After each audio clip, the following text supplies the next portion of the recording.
اللهم إني أسألك علما نافعا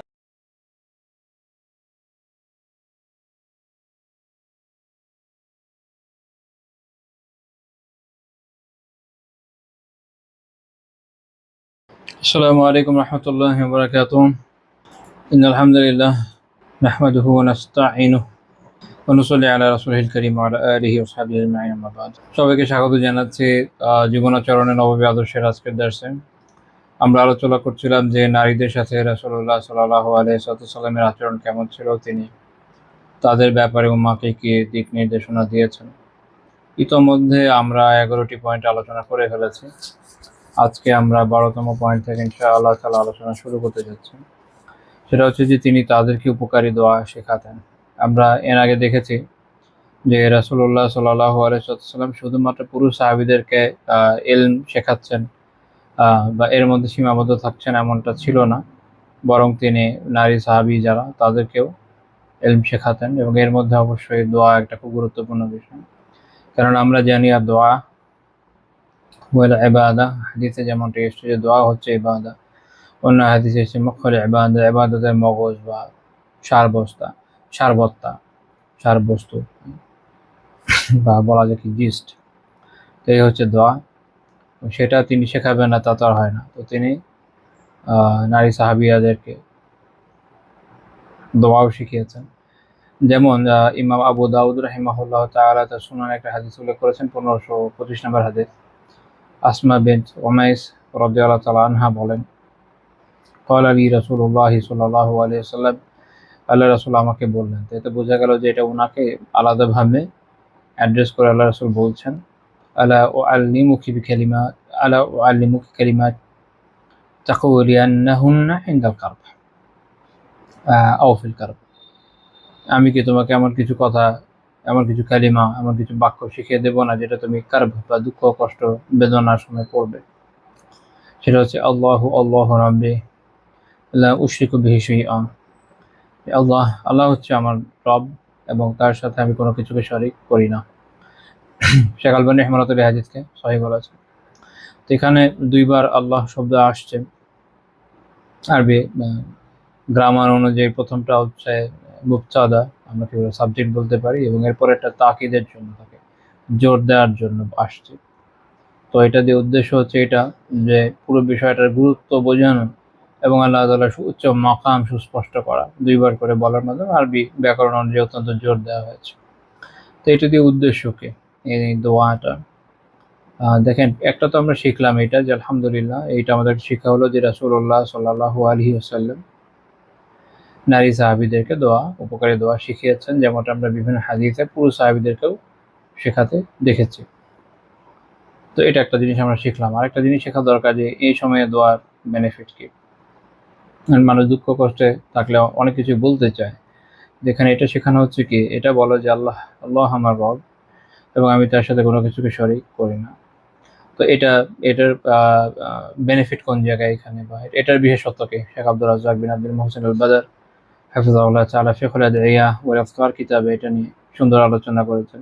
তিনি বলছেন যে এটার এই যে প্রথমেই বলা হচ্ছে কি আল্লাহ আল্লাহ, দুইবার যে আল্লাহ তাআলার কথা বলা হচ্ছে, আল্লাহ আল্লাহ রাব্বি, আল্লাহ আমার রব। এখানে আসলে তিনি বলছেন যে এটা দিয়ে সামগ্রিকভাবে এটার অর্থটা হচ্ছে এরকম যে আন্না ইলাহিল্লাযী আ'বুদুহু আখুসুহু বিজামি'i আনওয়া'il ইবাদাহ মিন খাউফ আও রাজা ওয়া যুল ওয়া খুদু' ওয়া খুশু' ওয়া ইনকিসার ওয়া গায়রি যালিক ওয়া রাব্বিল্লাযী রাব্বানি বিনি'মাতিহি ওয়া আওজাদানি মিনাল আদম ওয়া তাফাদ্দালা আলাইয়া বিসুনুফিল আতায়া ওয়াল মিনান।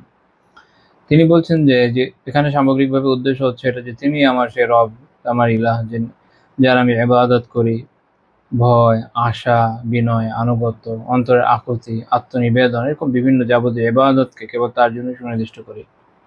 আচ্ছা, এটার মধ্যে একটা ফায়দা আছে কিন্তু এই কথার মধ্যে। সেটা হচ্ছে দেখেন, এটা উনি বলছেন ব্যাখ্যা করতে গিয়ে যে নিজের ভয়, আশা, বিনয়, আনুগত্য, অন্তরের আকুতি, আমাদের যে আত্মনিবেদন, এইগুলো যত রকমের ইবাদত আছে এটাও তার জন্য আমরা সুনির্দিষ্ট করি।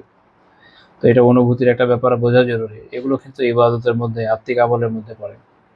মনে হতে পারে ভয়, হ্যাঁ ভয়, আল্লাহ তাআলা বলেছেন না, তাদেরকে না আমাকে ভয় পাও। আশার ক্ষেত্রে আল্লাহ তাআলার কাছে আশা একটা ইবাদত। আল্লাহ তাআলার জন্য বিনয়, এটা একটা ইবাদত। আল্লাহ তাআলার আনুগত্য একটা ইবাদত। অন্তরের আকুতি আল্লাহ তাআলার কাছে পেশ করা একটা ইবাদত। আত্মনিবেদন একটা ইবাদত। সবই ইবাদত, অন্তরের ইবাদত। যেটা আমরা তো ইবাদতকে কয়েকটা মানে বাহ্যিক কয়েকটা আচারের মধ্যে সীমাবদ্ধ মনে করি, বিষয়টা তো তা না। তারপর তিনি বলছেন যে তিনি আমার সেই রব, যিনি আমাকে তার নিয়ামত দিয়ে লালন পালন করেছেন, শূন্য থেকে আমাকে অস্তিত্ব দিয়েছেন এবং নানা প্রকারের দান এবং অনুগ্রহ দিয়ে আমাকে ধন্য করেছেন, তিনি তো আমার সেই রব। তো এটা শুরুতে এই স্বীকৃতি দেওয়া হচ্ছে যে আমি এখন যেই অবস্থাতেই থাকি না কেন, এখনো আমার ভয়, আমার আশা, আমার বিনয়, আমার আনুগত্য, আমার আকুতি, আমার আত্মনিবেদন সব কার জন্য? আল্লাহ তাআলার জন্য। এবং বলছেন লা উশরিকু বিহি শাইআ, তার সাথে কোনো কিছুকে আমি শরীক করি না। একটা হচ্ছে ইবাদতের বিষয়, অবভিয়াসলি করি না। যখন বলা হচ্ছে সেই এটাতে সেই বস্তু দিয়ে বোঝানো হচ্ছে যে ওমুম বোঝাতে, ব্যাপকতা বোঝাতে, যে ছোট বড় দৃশ্য অদৃশ্য যত রকমের বিষয় আছে কোনো কিছুতেই আসলে তাদের সাথে আমি শরীক করি না। তো এখানে একটা বিষয় দেখেন, তাওহীদের দুইটা রকম বলা হয়, একটা হচ্ছে নাফি, একটা হচ্ছে ইসবাত। শুরুতে অস্বীকৃতি, কুফর, শিরক এগুলো অস্বীকৃতি, যেমন আমরা বলি না আগে লা ইলাহা, কোনো ইলাহ নেই, আগে অস্বীকৃতি, এটা হচ্ছে নাফি। তারপর আমরা বলি ইল্লাল্লাহ, আল্লাহ ব্যতীত, আল্লাহ একমাত্র ইলাহ। তো এখানে হচ্ছে ইসবাত, স্বীকৃতি আছে এখানে।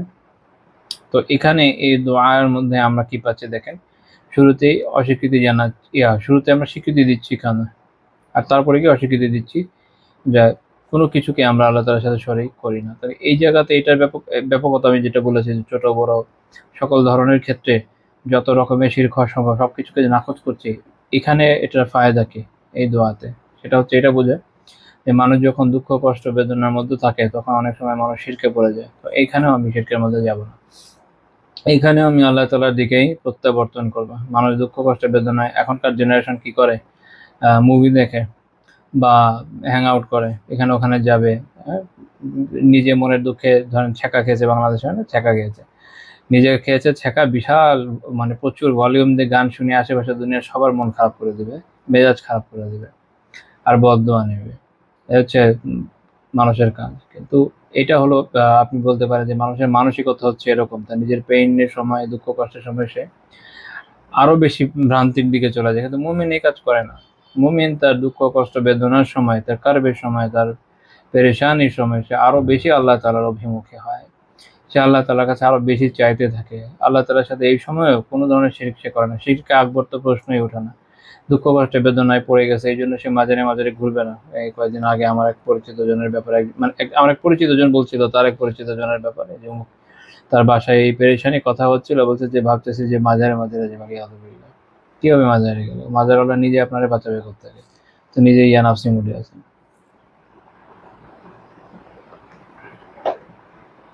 তো এরকম শিরকে আকবরও সে করবে না, আবার শিরকে আসগার যেগুলো ওগুলোও করবে না, যে নিজের মানসিকভাবে অপর কারো মুখাপেক্ষি সময় হয়ে যাবে তাও না, বরং এই সময় সে তাওহীদের দিকে আসবে। এই সময় সে কি করবে? এই সময় সে আল্লাহ তাআলার দিকেই ফেরত আসবে। এই জন্য শেখ হাফিজাহুল্লাহ বলছেন, ওয়াফিল হাদিসি দালিলুন আলা আন্না তাওহীদা হুয়া আল মাফজাউ ফিল কারব ওয়া আ'যামু আসবাবি জাওয়ালিল হুমুম ওয়া যাহাবিল গুমুম। তিনি বলছেন যে এই হাদিসে এই বিষয়ের দলিল, সুস্পষ্ট দলিল, যে যাবতীয় বিপদ আপদ ও কঠিন সংকটে তাওহীদই হচ্ছে একমাত্র আশ্রয়স্থল, এবং মানুষের মনের যে দুশ্চিন্তা, দুঃখ কষ্ট এগুলো দূর হওয়ার সবচেয়ে বড় মাধ্যম। অর্থাৎ কিভাবে তাওহীদ, আপনি বলছেন যে আল্লাহ তাআলাকে আপনি একক সত্তা, ইলাহ হিসাবে একক সত্তা বলে মানেন, এটা তো শুধুমাত্র ৫ ওয়াক্ত নামাজের জন্য না। এই জন্য একটু আগে শেখ যেটা বলেছেন ওটা আমি একটু বলে আবার রিপিট করেছি, যে দেখেন এই যে আত্মিক আমলগুলো এগুলো কার জন্য? আল্লাহর জন্য। তো কাজে আপনি যে আপনার কষ্ট হচ্ছে, আপনি আল্লাহর দিকে ফেরত যান, আল্লাহ তাআলার কাছে চান, আল্লাহ তাআলার সাহায্য চান, সবর করেন আল্লাহ তাআলার সন্তুষ্টির জন্য। নিজের মুসিবতগুলো আল্লাহর কাছে বলেন, তার কাছে দোয়া করেন, তার কাছেই সাহায্য চান, নিজের একাকিত্বতে আল্লাহকে অনুভব করতে শেখেন, দেখবেন এইসব দুঃখ কষ্ট কিছুই থাকবে না। তবে এই দিয়ে এগুলো সব দূর করে দেবে। ওই তখনই আপনি বুঝতে পারবেন কিভাবে আমাদের সালাফরা তাদের জীবনের, আমাদের কাছে যেগুলো বিশাল পেরেশানি মনে হয় তাদের কাছে এমন কিছু মনে করতেন না, বা তাদের বিভিন্ন বর্ণনায় পাওয়াও যায় না এমন কিছু যে এগুলো নিয়ে তারা খুব বেশি দুঃখ কষ্ট বেদনায় বসে আছেন, এবং এরকম লাইফের ডে টু ডে ফেনোমেনার মধ্যে পড়ে এরকম ভাবে চলে গেছে সবকিছু। কারণ হচ্ছে যে তাদের জীবনের মুখ্য ছিল হচ্ছে আখিরাত, মুখ্য ছিল আল্লাহ তাআলা। আমাদের অ্যাকচুয়ালি যত যাই বলুক ওই দুনিয়ামুখীটাই বেশি। তো কাজে এই দোয়া যখন আপনি পড়বেন এবং অনুভব করে অনুভূতির সাথে পড়বেন ইনশাআল্লাহ তাআলা, তখন এর আসার আপনার মধ্যে পড়বে এবং দেখবেন ওই দুঃখ কষ্ট নিয়ে আপনি এত বেশি পেরেশান হবেন না। আলটিমেটলি আল্লাহ তাআলার কাছে আপনি সমাধান এমনি পেয়ে যাবেন। আর দুনিয়ার জীবন কয়দিনের জীবন, দেখতে দেখতে এমনি চলে যায়।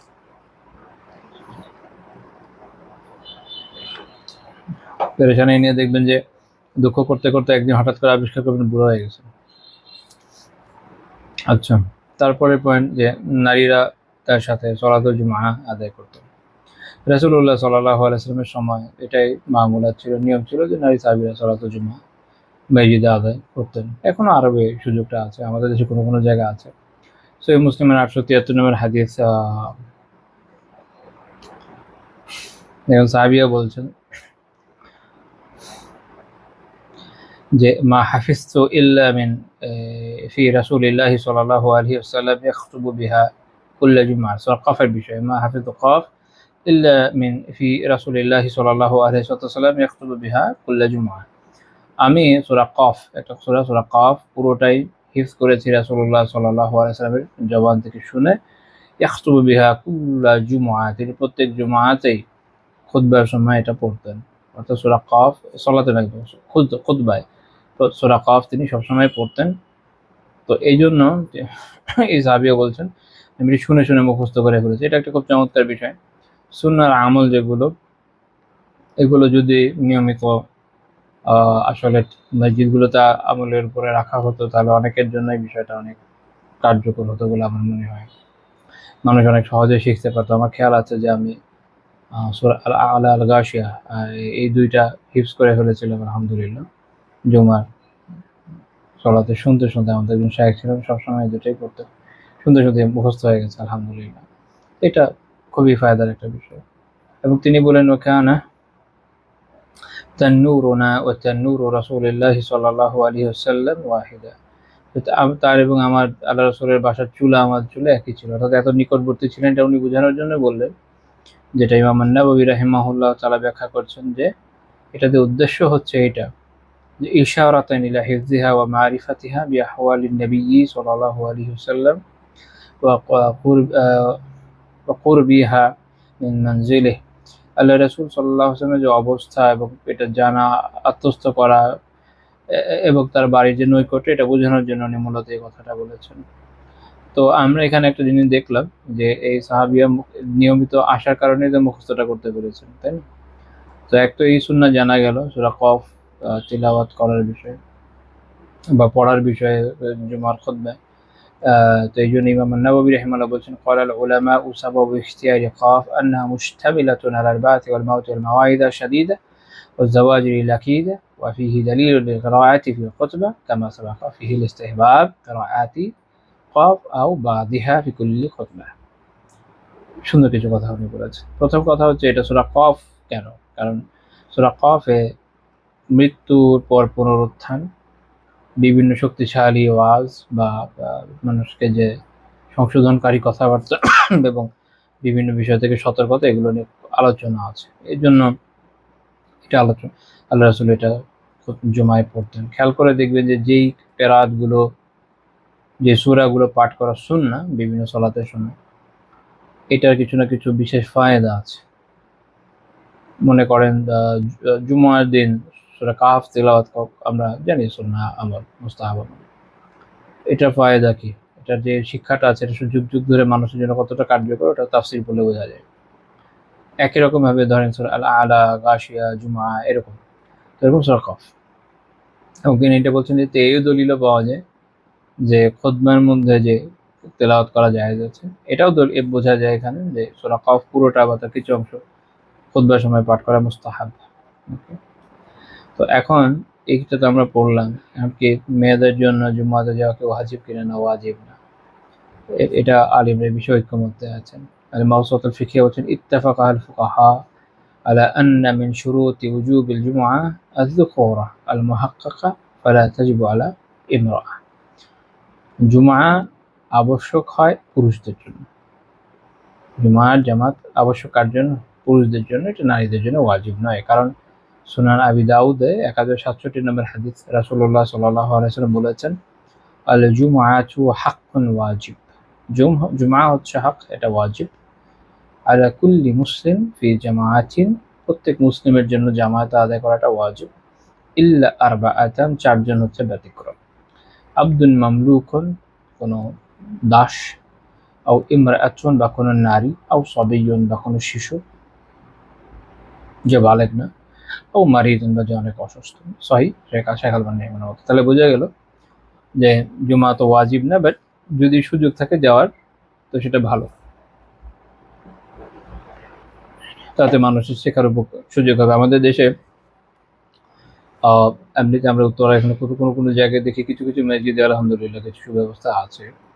তাতে ওই যে আমি আগের দিনও বলেছি, যদি ফিতনার সমস্যা না থাকে আলাদা এন্ট্রান্সের ব্যবস্থা করা যায় তো খুব ভালো।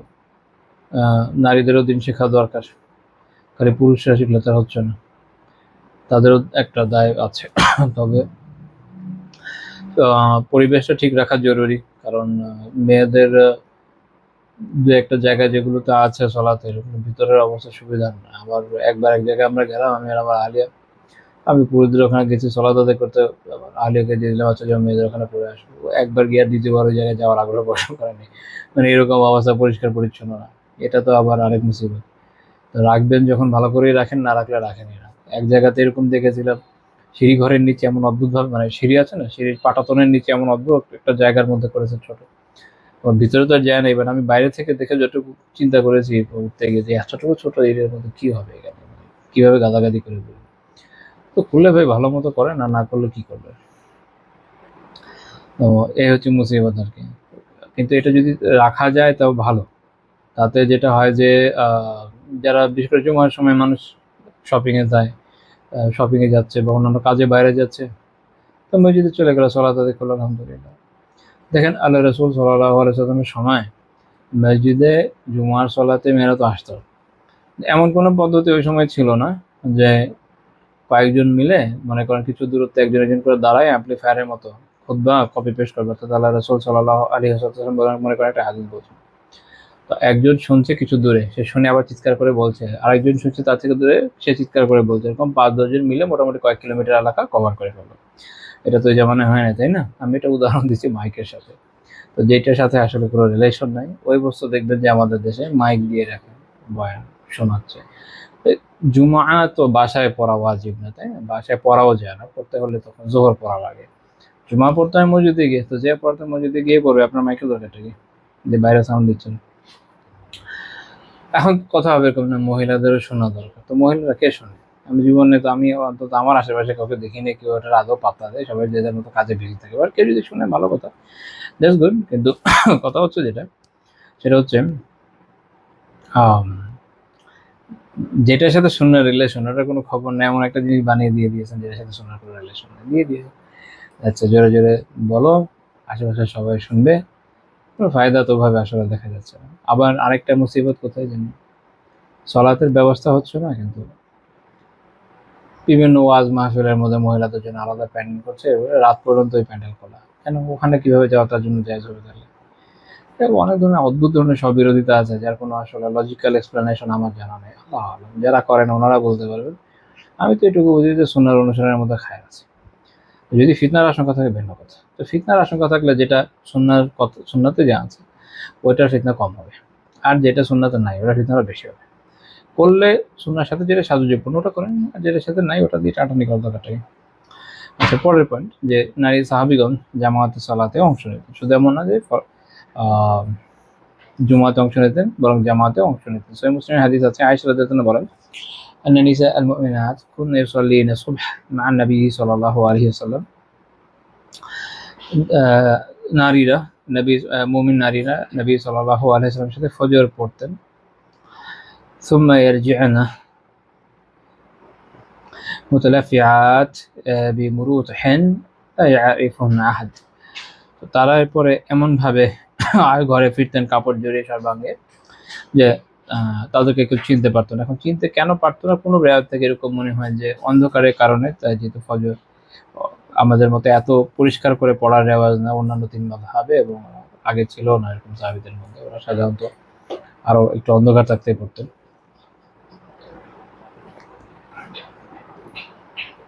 এই জন্য কোনো কোনো বর্ণনা এরকম মনে হয়, বাট সবগুলো বর্ণনা সামনে রাখলে এটাই বোঝা যায় যে ওনারা এমন ভাবে পর্দা করতে যে চেনা যেত না। ইবনে বাত্তাহ রাহিমাহুল্লাহ তাআলা সহিহ বুখারী ব্যাখ্যায় বলেছেন যালিকা আন্না তালাফুআহুন্না ওয়া তাসাত্তুরুহুন্না বিমুরুতিহিন্না মানিউম মিন মারিফাতিহিন। তিনি বলছেন যে কারণ হচ্ছে এই যে নারী তাদের যে চাদর এটা দিয়ে এমন ভাবে নিজেদেরকে পেঁচিয়ে রাখতেন, ঢেকে রাখতেন যে এটা ছিল তাদের চেনার ক্ষেত্রে একটা বড় বাধা। وكان الرجال يصلون ووجوههم بادية بخلاف زي النساء وهيئاتهن। আর পুরুষরা যখন সালাত আদায় করতেন তখন নারীদের পোশাক আর অবয়বের সম্পূর্ণ বিপরীত, বিখিলাফি জিয়িন নিসাই ওয়া হাইআতিহিন, নারীদের যে পোশাক অবয়বের একদম বিপরীতে তাদের চেহারা উন্মুক্ত প্রকাশ্য থাকতো। ওয়াযালিকা গায়রু মানি'আন লিররাজুলি মিন মারিফাতি জালিসিহি, এটার ফলে তার পাশের যে সহচর তার জন্য জানা অসম্ভব ছিল না। তো তাহলে এখান থেকে এটা বোঝা গেল যে আসলে নারীরা এভাবে পর্দা করতেন, মুখ এভাবে তারা ঢেকে যেতেন। ইবনে বাত্তাহ রাহিমাহুল্লাহ সহিহ বুখারীর প্রথম ব্যাখ্যাকার, অনেক প্রাচীন ব্যাখ্যাকার। তো তার ব্যাখ্যা থেকে এটাই বোঝা গেল যে তারা এভাবে ঢেকে যেতেন যে তাদের চেনা যেত না। কাজেই কেউ যখন জামাতে যাবে তার জন্য জরুরি হলো পর্দাটা ওভাবে হতে হবে। তো এই জন্য ইবনে কুদামা রাহিমাহুল্লাহ তাআলা বলেছেন ওয়াইবাহু লাহুন্না হুজুরুল জামাআতি মা রিজালি, পুরুষদের সাথে মেয়েদের সালাতে জামাতে অংশ নেওয়া জায়েজ। মনে রাখেন যে জায়েজ, ইবাহ এটা হলো মুবাহ মেয়েদের জন্য। এটা আমি একটু পরে আলোচনা করবো ইনশাআল্লাহ যে তার জন্য উত্তম কোথায়। তো মেয়েদের জন্য মসজিদে যদি জামাতের ব্যবস্থা থাকে যাওয়া কি জায়েজ। লিআন্না নিসাআ কুননা ইউসাল্লিনা মা রাসূলিল্লাহি সাল্লাল্লাহু আলাইহি ওয়াসাল্লাম, তিনি বলছেন যে কারণ নারীরা আল্লাহ রাসূলের সাথে সাল্লাল্লাহু আলাইহি ওয়াসাল্লাম সালাতে অংশ নিতেন। তো এটা এমনি জায়েজ, মুস্তাহাব না, ফরজ ওয়াজিব না, জায়েজ, যদি সুযোগ থাকে কেউ যেতে পারে। তো 15 নম্বর পয়েন্ট, নারীদের তিনি মসজিদে আসতে বারণ করতে, নিষেধ করতেন। এখন কেউ যদি যেতে চায় তাকে কি করা যায় না, না করা যায় না। সহিহ মুসলিমের হাদিস 442 নম্বর হাদিস, নবী সাল্লাল্লাহু আলাইহি ওয়াসাল্লাম বলেছেন ইযা ইসতাআযানাত আহাদাকুমুল মারআহ ইলাল মসজিদ ফালা ইয়ামনাহা, যদি কোনো নারী তোমার কাছে, অর্থাৎ স্বামীর কাছে বা স্বামীর কাছে স্ত্রী, বাবার কাছে মেয়ে, এরকম যদি অনুমতি চায়, ইযা ইসতাআযানাত আহাদাকুম ইমরাআতুহু, যদি তোমাদের তোমার কারো কাছে তার স্ত্রী অনুমতি চায়, ইমরাআতু তার স্ত্রী অনুমতি চায়, আগে ভুল বলেছে, ইযা ইসতাআযানাত আহাদাকুম ইমরাআতুহু ইলাল মসজিদি ফালা ইয়ামনাহা, যদি কেউ কারো স্ত্রী তার কাছে মসজিদে যাওয়ার অনুমতি চায় সেজন্য না করে, বাধা না দেয়। এতে বোঝা গেল যে এটা মাকরুহ হবে, এরকম বাধা দেওয়া উচিত নয়, বরং যদি যেতে সক্ষম হয় তো যাবে। তো এখানে একটা বিষয় হলো যেটা ওলামা উল্লেখ করেন যে ফিতনা অ্যাভয়েড করতে হবে। এই প্রসঙ্গে ইমাম ইবনুল জাওজি রাহিমাহুল্লাহ তাআলা কাশফুল মুশকিল মিন হাদিসে সহিহাইনে অনেক সুন্দর কথা বলেছেন। তিনি বলেছেন এলাম, জেনে রাখেন, ইন্না নিসা সাহাবা কুননা আলা তারিকাতিল আজওয়াজি ফি তাদায়ুনি ওয়া তাআবুদি, এই যে নারী সাহাবীরা, ওনারা তাদের যে দিনদারি, ইবাদত বান্দেগী, এক্ষেত্রে তারা তাদের স্বামীদের আদর্শেরই অনুসারী ছিলেন। অর্থাৎ এরা সবাই, নারী হোক পুরুষ হোক, সাহাবীরা অনেক আলা দরজায় ছিলেন। انظرنا إلى هذا ما في اتباع العرب من تقبيح الفواحش خصوصا الحرائر। তো এটার সাথে তাদের আরবদের যে স্বভাবজাত বৈশিষ্ট্য, যেটা কারণে তারা অশ্লীল এবং পাপাচারিতাকে অত্যন্ত ঘৃণা করতেন, বিশেষ করে স্বাধীন ও সম্ভ্রান্ত বংশীয় নারীরা, এটাও এটার মধ্যে যুক্ত হয়েছিল।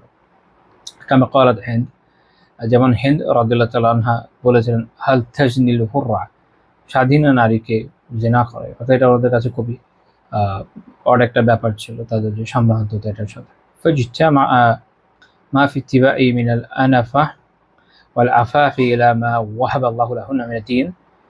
তো সুতরাং একদিকে তাদের যে স্বভাবজাত আত্মমর্যাদা এবং তাদের যে পবিত্রতা, লজ্জাশীলতা, এবং আরেকদিকে আল্লাহ তাআলা তাদের যে দ্বীনদারি দিয়েছেন, এটার একটা অপূর্ব সমন্বয় ঘটেছিল ওই সময়টায়। فأذن لهن رسول الله صلى الله عليه وسلم في الخروج إلى المساجد, ফলে আল্লাহ রাসূল সাল্লাল্লাহু আলাইহি ওয়াসাল্লাম তাদেরকে মসজিদে যাওয়ার জন্য অনুমতি দিয়েছিলেন।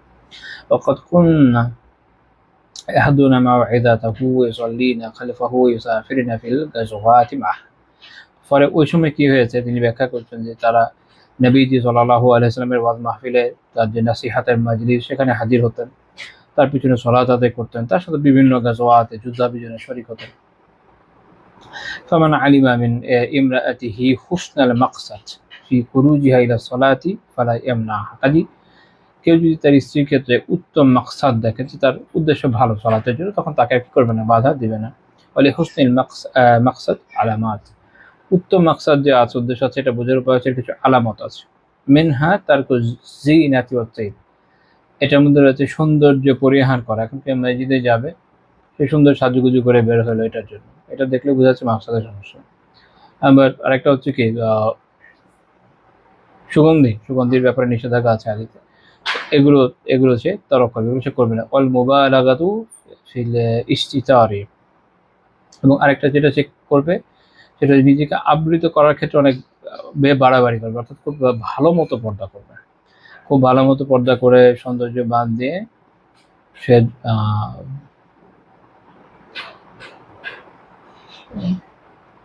প্রসাধনী ব্যবহার করবে না এবং সুগন্ধি ব্যবহার করবে না। এগুলো যখন সে করছে না, তখন বোঝা যাচ্ছে তার মাকসাদ ভালো।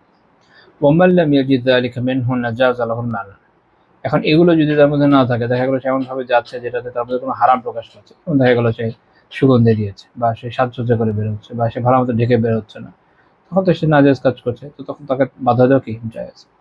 এটা হলো ওই সিচুয়েশন যেটার বিষয়ে ফাকাত ক্বালাত আয়েশা রাদিয়াল্লাহু তাআলা আনহা, যে বিষয়ে আয়েশা রাদিয়াল্লাহু তাআলা বলেছেন, লাউ আলিমা রাসূলুল্লাহ সাল্লাল্লাহু আলাইহি ওয়াসাল্লাম মা আহাদাসা আন-নিসাউ বা'দা, যদি আল্লাহ রাসূল জানতেন যে তারপরে নারীরা কি করেছে, কি কাজ করে যাচ্ছে, লামানাহুন্নাল মাসজিদ, তাহলে তাকে মসজিদে আসতে না করে দিতেন। তো এটা হলো মূল বিষয়, এতে সবগুলো রেওয়ায়েতের সমন্বয় আলহামদুলিল্লাহ হয়ে যায়। অর্থাৎ নারীদেরকে মসজিদে যাওয়ার ক্ষেত্রে বাধা দেওয়ার বিষয়টা একদম ব্ল্যাঙ্ক স্টেটমেন্ট না, আবার এমনও না যে পর্দা ছাড়া যেতেই থাকবে, এটাও এরকম না, এটা খেয়াল রাখা জরুরি। 16 নম্বর পয়েন্ট, বাইরে যাওয়ার সময় তিনি এই জন্য সুগন্ধি ব্যবহার করতে নিষেধ করতেন। সুনান আবু দাউদের 565 নম্বর হাদিসে আছে, রাসূলুল্লাহ সাল্লাল্লাহু আলাইহি ওয়াসাল্লাম বলেছেন, লা তামনাউ ইমা আল্লাহি মাসাজিদাল্লাহ, আল্লাহর বান্দীদেরকে আল্লাহর মসজিদে যাতায়াত করতে নিষেধ করো না। ওয়ালাকিন লিয়াখরুজনা হুন্না কাফিলাত, কিন্তু এরা যেন সুগন্ধি ব্যবহার না করে মসজিদে যায়, অর্থাৎ সুগন্ধি ব্যবহার করবে না, মসজিদে যাওয়ার সময় সুগন্ধি ব্যবহার করবে না। শাকাল মানে এই হাদিসকে হাসান সাহেব বলেছেন। ইমাম ইবনু দাকিক আল-ঈদ রাহিমাহুল্লাহ তাআলা বলেন, ফিহি হুরমাতুত তাতায়্যুব আলা মারিদাতিল খুরুজ ইলাল মসজিদ লিমা ফিহি মিন তাহরিক দাইয়া শাহওয়াতির রিজাল। এই হাদিসে নারীর জন্য সুগন্ধি, যেটা আতর হোক, পারফিউম হোক, এগুলো হারাম হওয়া, বাইরে মসজিদে যাওয়ার ক্ষেত্রে বা অন্যান্য ক্ষেত্রে হারাম হওয়ার দলিল পাওয়া গেল। কারণ হচ্ছে উনি একটা ইল্লত বলেছেন, কার্যকারণ, যে এর কারণ হচ্ছে এটার মধ্যে পুরুষদের কাম ভাব জাগ্রত হওয়া বা কুপ্রবৃত্তি জাগ্রতার উপাদান আছে। মূল বিষয় হচ্ছে পুরুষদের আকর্ষণ করা, শরিয়াতে বিপরীত লিঙ্গের আকর্ষণটাকে জায়েজ করে নেয়। এখন একজন নারী যখন সুগন্ধি দিয়ে যায়, আলটিমেটলি তার দিকে একজন মানুষের নজর যাবে বা সে ওদিকে তাকাবে। ও যারা একদম প্র্যাকটিসিং না, তারা তো আচ্ছা জানে না মাসালা, আলাদা কথা, কিন্তু আরেকটা ফিতনা আছে। এখন দেখবেন যে অনেক মহিলা আছে যারা পর্দা তো করছে ভালো, তো আতর মেখে করে বেড়াচ্ছে আর কি। ওনারা হয়তো ভেবে থাকবেন যে ঠিক আছে, পারফিউম তো দেওয়া যায় না, আতর মারি, এটা করা যাবে না, এটা করা যাবে না, কোনোভাবেই করা যাবে না। ইমাম আবু দাউদ রাহিমাহুল্লাহ একটা হাদিস উল্লেখ করেছে, সুনানে 4173 নম্বর হাদিস। নবী সাল্লাল্লাহু আলাইহি ওয়াসাল্লাম বলেছেন, ইযা ইশতাআতারাতিল মারআহ, যখন একজন নারী আতর দেয় গায়ে, ফামারাত আলাল কওম লিয়াজিদু রিহাহা, তারপর সে কোনো জাতির সামনে দিয়ে যাচ্ছে, কোনো লোকের সামনে দিয়ে যাচ্ছে, ওখানকার যে পুরুষরা তারা তার সুগন্ধি যদি পেয়ে যায়, ফাহিয়া কাযা ওয়া কাযা, সে হচ্ছে এরকম। রাবি বলছেন, ক্বালা কাওলান শাদীদ, অত্যন্ত কঠিন কথা বলেছেন এই বিষয়ে। কোনো বর্ণনায় জানিয়া বলেছে যে তাকে জেনাকারী বলেছে। এই হাদিসের সনদ, এই হাদিস হাসান শেখ আলবানী আমার মতে। এখন সেটা অ্যাকচুয়ালি জানিয়া না, এটা হচ্ছে রূপক অর্থে মাজাজি, অর্থাৎ সে যেন ওই রকম। কারণ ওই আমলে যারা এই ধরনের ব্যবসা করতো, তারা গায়ের মধ্যে আপনার পারফিউম দিয়ে ঘুরে, টুথকট পারফিউম দিত, তো ওদের সাথে সাদৃশ্য হয়ে গেল ফার্স্টলি। সেকেন্ডলি হচ্ছে ওরা কি করে, ওরা অন্য পুরুষকে আকর্ষণ করে, আকর্ষণ না করলে ব্যবসা করবে কি। তো এখন একজন ভদ্রসভ্য মহিলা তো এটা করার কথা না, সে যেন ওরকম কাজই করছে, এই জন্য এটা খুব খারাপ বিষয়। থার্ডলি যেটা হাকিকি হতে পারে সেটা এভাবে যে এটার কারণে মানুষের আকর্ষণ হয় কি, কখনো হয়তো চেহারা দেখে আকর্ষণ হচ্ছে, কখনো কাউকে দেখে বাইরে থেকে গঠন দেখে আকর্ষণ হয়ে যায়, কখনো সুগন্ধিতে আকর্ষণ হয়, তারপর কথাবার্তা হলো একসময় আলিয়াদুবিল একটা হারামের মধ্যে লিপ্ত হয়ে গেল। তো এটাও হতে পারে। তো মূল কথা হচ্ছে বিষয়টা অনেক খারাপ। এই জন্য আরেকটা হাদিস, এরপরের হাদিস আল্লাহ রাসূল সাল্লাল্লাহু আলাইহি ওয়াসাল্লাম বলেছেন, সুনান আবু দাউদের 4174 নম্বর হাদিস, লা তুকবালু সালাতু লা তুকবালু সালাতু সালাতু লিমরাআতিন তাতায়্যাবাত লিহাযাল মাসজিদ। যে নারী মসজিদের জন্য, অর্থাৎ মসজিদে সুগন্ধি ব্যবহার করে আসে, লা তুকবালু সালাতু, তার সালাত কবুল হয় না, হাত্তা তারজিয়া, যতক্ষণ না সে ফেরত যাচ্ছে, ফাতাগতাসিলা গুসলাহা মিনাল জানাবা, এরপর একদম পবিত্রতা গোসলের মতো করে গোসল করে এই সুগন্ধি সব দূর না করছে। এটাও সহিহ হাদিস। এর থেকে একটা বিষয় আমরা একদম ক্লিয়ারলি বুঝি যে বাইরে যখন যাব আমরা, বোনরা যারা বাইরে যাবেন তারা যখন বাইরে যাবেন তারা সুগন্ধি ব্যবহার করবেন না। আর যেখানে একটা বিষয় সেটা হচ্ছে বাসায় করা যাবে, বাসায় করা যাবে, বাসায় হাজবেন্ডের জন্য করা যাবে, কোনো সমস্যা নেই, বরং বাসায় করা আরো ভালো হাজবেন্ডের জন্য। এখানে উদ্দেশ্য হচ্ছে হাজবেন্ডকে আকর্ষণ করা, তো সবাই বৈধ কাজ, ভালো কাজ। আর বাইরে যখন আপনি যাচ্ছেন তখন উদ্দেশ্য হচ্ছে যে আকর্ষণ কাউকে না করানো, তখন এমন সব বিষয় বর্জনীয়। হ্যাঁ, এটা হলো সমন্বয়। আরেকটা বিষয় হচ্ছে যে ডিওডোরেন্টের মধ্যে পড়বে কিনা। ডিওডোরেন্ট যদি খুব তীব্র গন্ধ না হয়, খুব সামান্য হয়, যেটা কারো নাকেই যায় না, এই জন্য মেয়েদের ডিওডোরেন্টের মধ্যে স্মেল খুব রেয়ার, ওটা ব্যবহার করা যাবে, সমস্যা নেই। 17 নম্বর পয়েন্ট, যে নারীদের সলাতের জন্য তিনি ঘরকেই উত্তম শিখিয়েছেন। আমরা এর আগে আলোচনা করছিলাম যে আলহামদুলিল্লাহ নারীদের সলাতের ব্যবস্থা রাখা হয়েছে, সেটা ঈদের সলাত হোক, জুমার সলাত হোক, জামাতের সলাত হোক, শরিয়ার সুযোগ রেখেছে, তবে তার জন্য উত্তম হলো ঘর, কারণ তার জন্য পর্দার জন্য এটাই উত্তম। আর যে হাদিসগুলো আছে না, রাতাবনা ও নিসাআকুম আল মাসাজিদ, তোমাদের নারীদেরকে মসজিদে আসতে না করো না, ওইটা একটা রেওয়ায়ত এভাবে আছে যে ওই বুয়ুতুহুন্না খায়রুল লাহুন্না, তবে তাদের যে বাড়ি এটা তাদের জন্য উত্তম। এটা বোঝা গেল যে আসা তো যায় মসজিদে, কিন্তু আপনার উত্তম আফজল কোনটা? উত্তম হচ্ছে বাড়ি। আর আপনি উত্তরটা বাদ দিয়ে তুলনামূলক কমটায় যাবেন কিন্তু ইটস আপ টু ইউ। পুরুষের জন্য হচ্ছে বাড়ি অনুত্তম, পুরুষের জন্য সালাতের উত্তম জায়গা কোথায়? মসজিদ। অন্যদিকে নারী হলো উল্টা। এই জন্য ইবনে খুজাইমা রাহিমাহুল্লাহ তাআলা একটা হাদিস উল্লেখ করেছেন, সহিহ ইবনে খুজাইমার 1683 নম্বর হাদিস, খায়রু মাসাজিদিন নিসাই কারু বুয়ুতিহিন, নারীদের সর্বোত্তম মসজিদ হচ্ছে তাদের ঘরের একদম অন্দরকোণ, ঘরে নিবৃত কোণ, মানে ঘরের যত ভিতরে আপনি কি সালাত আদায় করবেন, এটা হচ্ছে খায়রু মাসাজিদিন নিসা, এটা নারীদের জন্য সবচেয়ে সুন্দর, সবচেয়ে উত্তম, সবচেয়ে কল্যাণকর মসজিদ। অর্থাৎ আপনি মহল্লার মসজিদে যান বা অন্যান্য মসজিদ যান, তার থেকে এটা উত্তম, এটা মাথায় রাখতে হবে। তো এমনকি ফুকাহাদের মধ্যে এটা নিয়ে একটা ডিবেট আছে যে কেউ যদি মসজিদে হারামে যায়, তখন কি নারীদের জন্য মসজিদে সালাত আদায় উত্তম, নাকি যদি ওই হারামের সীমার মধ্যে সে আগেকার সময় বাড়ি ছিল, মানুষ যখন সে বাড়িতে উঠতো, এখন তো হোটেলই হয়ে গেছে সব, ওই বাড়িতে পড়া উত্তম, এটা নিয়ে একটা ইস্যু, এটা নিয়ে একটা ডিবেট আছে ফুকাহাদের মধ্যে হাদিসগুলোর কারণে, যে ওই জায়গায় কি হবে। আমার যদিও খেয়াল আছে যে হানাফি আলেমরা ওই জায়গাতেও এটা প্রাধান্য দেন যে ওখানে যদি হোটেল রুম বা বাসায় হয়তো ভালো, আল্লাহ আল্লাহ। যাই হোক, যেটা বলেছে এটা সহিহ ইবনে খুজাইমার হাদিস, সহিহ হাদিস। আরেকটা হাদিস আছে, রাসূলুল্লাহ সাল্লাল্লাহু আলাইহি ওয়াসাল্লাম বলেছেন, সালাতুল মারআতি ফি বাইতিহা খায়রুন মিন সালাতিহা ফি হুজরাতিহা ওয়া সালাতুহা ফি হুজরাতিহা খায়রুন মিন সালাতিহা ফি দারিহা ওয়া সালাতুহা ফি দারিহা খায়রুন মিন সালাতিহা খারিজ। সেটা হচ্ছে এই যে একজন নারীর যে সালাত, সেটা তার বাইতের মধ্যে আদায় করা, এটা হুজরা থেকে আদায় করা থেকে উত্তম। এখন এটার উদ্দেশ্য কি? আরবিতে আসলে হুজরা দিয়ে খুব আমরা বুঝি এখনকার সময়, কিন্তু এটা দিয়ে এটা বোঝানো হচ্ছে না। শেখ আব্দুল মুহসিন আল আব্বাদ হাফিজাহুল্লাহ তাআলা শাহ হোসেন আবু দাউদে আলোচনা করতে গিয়ে বলেছিলেন এটা। ওই আগেকার সময়কার ভাষা অনুযায়ী, যখন ধরেন একটা বড় বাড়ি, ওটার বাইরে যে উঠান, বাউন্ডারি, এরকম বিভিন্ন অংশ মিলে একটা পুরো একটা কোর্টইয়ার্ড মিলে একটা বাসা হয়, তো ঘরের ভিতরে মূলটা ছাড়া বাকি যা আছে, বিশেষ করে যার ছাদ থাকে না, ওটা হচ্ছে উন্মুক্ত থাকে, এটা হচ্ছে হুজরা, এই হিসাবে আর কি। তো কারো যদি একটা বড় কম্পাউন্ড থাকে, সেটার মধ্যে তার যে ভিতরের অংশ, এইটাই সালাত আদায় করা বাইরের অংশ থেকে করা উত্তম, এটা এখানে বোঝানো আছে। তো এখন বাইরের, তুলনামূলক বাইরের যে অংশ, সেটাই আদায় করা তার ওভারঅল বাড়ির যে কম্পাউন্ড পুরো দ্বার, তার মধ্যে অন্য কোনো জায়গায় আদায় করার থেকে উত্তম। অর্থাৎ আমরা যদি 3 ভাগে ভাগ করি, ঘরের একদম ভিতরের সাইড মনে করেন আপনার বেডরুম এখনকার হিসাবে, তো এখানে আপনার আদায় করাটা মাচ বেটার একজন বোনের জন্য যে উনিকে ড্রয়িং রুমে আদায় করবে। আবার ড্রয়িং রুমে আদায় করা তার থেকে আরো ভালো যে পুরো বাসা যদি থাকে তার কোনো এক্সটেনশন পার্ট থাকে ওখানে আদায় করার থেকে বড় একটা বাসা, আর সেখানে আদায় করা তার জন্য আরো ভালো বাসা থেকে বাইরে আদায় করা হচ্ছে। এ হচ্ছে স্টেপ বাই স্টেপ ব্যাখ্যা করা হচ্ছে এই হাদিসে। এই হাদিস ইমাম আত-তাবারানী রাহিমাহুল্লাহ তাআলা আল-মু'জামুল আওসাতে উল্লেখ করেছেন ৯১০১ নম্বর হাদিস। শেখ আলবানী রাহিমাহুল্লাহ তাআলা সহিহ তারগিবে হাসান বলেছেন ৩৪২ নম্বর হাদিসে। তো এই রিওয়ায়াতগুলো থেকে আমরা মোটামুটি বেশ কিছু বিষয় বুঝলাম যে রাসূলুল্লাহ সাল্লাল্লাহু আলাইহি ওয়াসাল্লাম কিভাবে তার সময় নারীদের জন্য সর্বোত্তম ব্যবস্থা করেছেন তাদের দ্বীন, ইলম এবং অন্যান্য বিষয়ের তারবিয়তের জন্য।